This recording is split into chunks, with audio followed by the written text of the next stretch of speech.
Bismillahirrahmanirrahim. Assalamualaikum warahmatullahi wabarakatuh. Alhamdulillah, salatu wassalamu ala rasulillah wa ala alihi wa ashabihi wa man walah, amma ba'd. Tulabat talibat KMI kelas 10 yang dimuliakan Allah subhanahu wa ta'ala. Alhamdulillah kita bisa menyambung kembali pelajaran kita. Dan sekarang kita sampai di rukun iman yang ketiga. Melanjutkan pembahasan kita setelah pembahasan rukun iman pada Allah, kemudian iman kepada malaikat. Nah sekarang iman kepada kitab-kitab Allah azza wa jalla. Qala al-muallifu rahimahullah ta'ala wa kutubuhi. Kita wajib beriman dengan kitab-kitab Allah. Dijelaskan oleh Syekh Utsaimin rahimahullah ta'ala, al-kutubu jam'u kitabin bimakna maktub. Kitab, kutub itu adalah bentuk jamak dari kalimat kitab. Dan maknanya adalah yang ditulis, maktub, yang ditulis, sesuatu yang ditulis. Wal muradu bihi huna, dan yang dimaksud dengan kitab Allah di sini adalah al-kutubul lati anzalaha ta'ala ala rusulihi rahmatan lil khalqi wa hidayatan lahum liyasilu biha ila sa'adatihim fid dunya wal akhirah.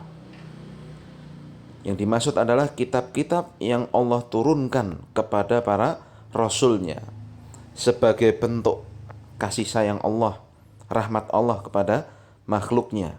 Kemudian juga yang kedua, sebagai petunjuk. Kitab itu berfungsi menjadi petunjuk bagi manusia, bagi makhluknya. Kemudian yang ketiga, kitab itu berfungsi liyasilu, untuk mengantarkan mereka dengan kitab tersebut ila sa'adatihim, kepada kebahagiaan mereka di dunia dan di akhirat.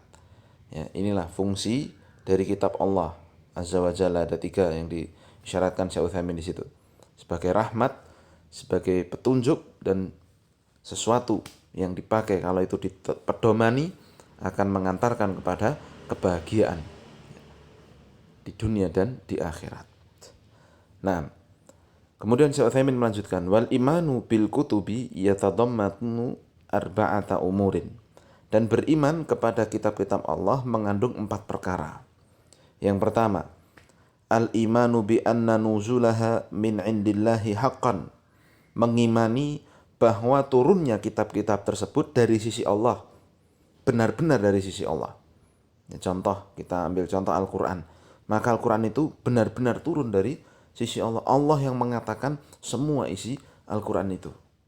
Kemudian yang kedua, Atsani, al-imanu bima alimna nasmahu minha bismihi. Kita mengimani apa yang kita ketahui namanya dari nama-nama kitab tersebut. Seperti kal Qur'anil ladzi nazala ala Muhammadin sallallahu alaihi wasallam. Seperti Al-Qur'an yang diturunkan Allah kepada Nabi Muhammad sallallahu alaihi wasallam. Wa Taurat, dan seperti Taurat allati unzilat ala Musa, yang diturunkan Allah kepada Nabi Musa. Wal Injil, dan juga seperti Injil yang namanya Injil, alladzi unzila ala Isa, yang diturunkan Allah kepada Isa. Waz Zabur, dan seperti Zabur alladzi utiyahu Dawuda, bagaimana diberikan kepada Nabi Dawud. Jadi kita mengimani penamaan, ya, mengimani apa yang telah Allah namakan dari kitab-kitab tersebut, sebagaimana yang kita pelajari ini. Wa amma ma lam na'lam ismahu. Adapun kitab-kitab yang kita tidak tahu namanya, fa nu'minu bihi ijmalan, maka kita imani secara global. Ya. Seperti Nabi Ibrahim, ya, Allah Subhanahu wa taala katakan suhufi Ibrahim. Suhuf itu bermakna lembaran-lembaran. Nah, yang diturunkan Allah kepada Nabi Ibrahim, maka kita imani secara global. Kemudian yang ketiga, ats-tsalitsu tasdiqum ma sahha min akhbariha ka akhbaril Qur'ani wa akhbari ma lam yubdal au yuharraf minal kutubis sabiqati. Kita wajib membenarkan apa yang sahih dari khabar-khabarnya. Seperti apa yang dikhabarkan Al-Qur'an, maka kita wajib mengimaninya. Dan kata Syekh Utsaimin, khabar-khabar apa yang belum diganti atau belum dirubah oleh tangan-tangan penjahat ya, dari kitab-kitab sebelumnya. Yang sebagaimana kita tahu sebenarnya Injil itu turun di masa Nabi Isa, akan tapi yang terjadi pendeta-pendeta Nasrani ya, orang-orang Nasrani mengubah isi Injil itu sehingga membelokkan orang-orang Nasrani untuk menyembah Nabi Isa. Padahal kalau diteliti Injil dari A sampai Z tidak ada kalimat yang menyuruh untuk menyembah Nabi Isa. Ya, jadi sekarang terbatas pada Al-Quran saja. Ya, kita membenarkan ya, seluruh apa yang datang dari kitab tersebut. Kemudian yang keempat, ya, Ar-Rabi al-amalu bi ahkami ma lam yunsakh minha. Mengamalkan hukum-hukum yang belum dinasakh, belum dihapus dari hukum-hukum yang ada dalam kitab Allah itu. Waridha wat taslim bihi, dan juga ridha dan berserah diri kepadanya. Faminha fahimna hikmatahu am lam nafhamhu. Ya. Kita harus ridho dan berserah diri kepada keputusan kitab-kitab Allah tersebut. Sawaun fahimna hikmatahu am lam nafhamha. Sama saja kita tahu hikmahnya atau kita tidak paham hikmahnya. Wa jami'ul kutubis sabiqati, dan seluruh kitab yang terdahulu mansukhatun bil Qur'anil azim, maka hukumnya telah dihapus dengan turunnya Al-Qur'an. Allah mengatakan wa anzalna ilaikal kitaba bil haqqi musaddiqan lima baina yadayhi minal kitabi wa muhaiminan alaihi.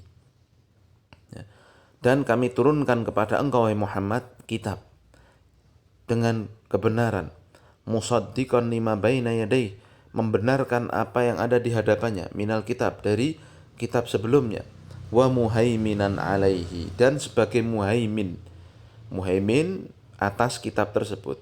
Muhaimin kata Syekh Utsaimin ay hakiman alaihi, ya, sebagai hakim ya atasnya, maksudnya sebagai yang meluruskan, yang membenarkan, yang menyempurnakan kitab-kitab sebelumnya. Maka setelah adanya Al-Quran, kitab-kitab, semua kitab ya, itu tidak terpakai ya, hanya Al-Quran ya, kitab Allah Subhanahu wa taala yang akan abadi sampai hari kiamat. Wa ala hadza fala yajuzul amala bi ayyi hukmin min ahkamil kutubis sabiqati. Maka berdasarkan dalil ini tidak boleh bagi seorang untuk beramal dengan hukum apapun dari hukum-hukum kitab terdahulu, enggak boleh mengamalkannya. Illa masaha minha wa aqarrahul Qur'an, kecuali yang dibenarkan oleh Al-Qur'an, yang ditetapkan oleh Al-Qur'an. Ya, jadi tidak boleh orang baca Injil lalu mengamalkannya, enggak boleh. Orang baca Taurat, oh ini ada di Taurat, kata Taurat kan kitab Allah, boleh kita amalkan, enggak boleh. Semua sudah dihapus dengan Al-Qur'an. Paham ya? Baik, kemudian yang terakhir, wal imanu bil kutubi yuthmiru thamaratin jalilatan minha, dan mengimani kitab-kitab Allah ini akan membuahkan buah-buah yang sangat mulia. Yang pertama, al-awwalu al-ula al-ilmu bi'inayatillahi ta'ala bi'ibadihi haitsu anzala likulli qaumin kitaban yahdihim bih. Yang pertama, kita berilmu, kita mengetahui bahwa Allah Subhanahu wa taala itu menjaga kita, menjaga hamba-hambanya semuanya, di mana Allah turunkan untuk setiap kaum satu kitab yang memberi petunjuk kepada mereka dengan kitab tersebut. Jadi ini Allah Subhanahu wa taala sangat perhatian. Maka kita hidup di dunia diberi tuntunan, diberi landasan, diberi undang-undang. Kalau mau baik begini, jangan sampai begini karena begini jelek. Ya. Kalau mau ke akhirat, kalau mau masuk surga begini, jangan sampai berbuat itu karena perbuatan itu bisa mengantarkan orang kepada neraka dan sebagainya. Semua diterangkan dalam kitab Allah. Maka ini menunjukkan Allah sangat perhatian kepada kita. Kemudian yang kedua, ats-tsaniyatu al-ilmu bi hikmatillahi ta'ala fi syar'ihi haitsu syarra'a li kulli qaumin ma yunasibu ahwalahum.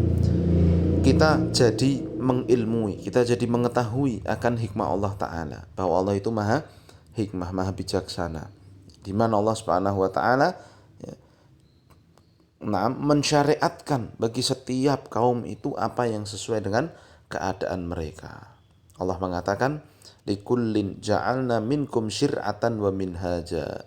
Bagi setiap kaum, setiap umat manusia, ya, dari kalangan manusia ini Allah jadikan syariat dan Allah jadikan petunjuk hidup, metode hidup yang sesuai dengan keadaan mereka. Dan Al-Quran ya, merupakan kitab terakhir yang akan abadi, menjadi syariat dan minhaj ya, yang akan ditempuh, yang wajib ditempuh seluruh manusia sejak zamannya Nabi Muhammad sampai besok hari kiamat.